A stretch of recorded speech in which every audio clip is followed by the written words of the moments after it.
all these judges were completely silent when Biden was letting these illegals in. So let's follow the logic of it. Biden evidently has the discretionary authority to circumvent the immigration laws and, in the guise of enforcement, to decide we're not going to enforce this, we're not going to enforce that, we're going to let all these people in.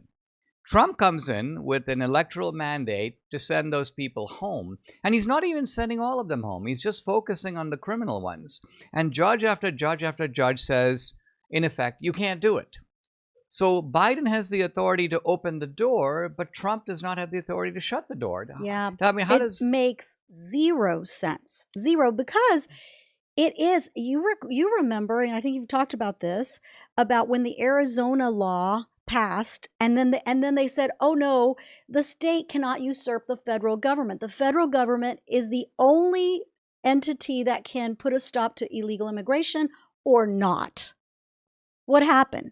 Right. So what we're talking about here is that many states, very frustrated under the Biden years, tried to say, we will take our own steps to enforce immigration, right? Yep. Texas will enforce its own border. Arizona will enforce its own border.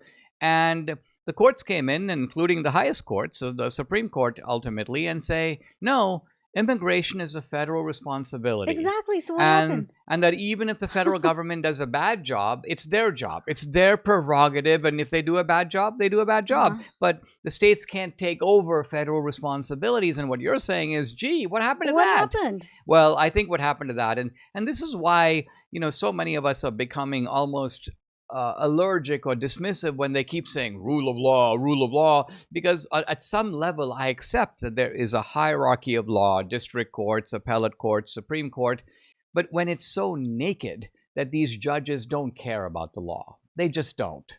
They must not. Yeah.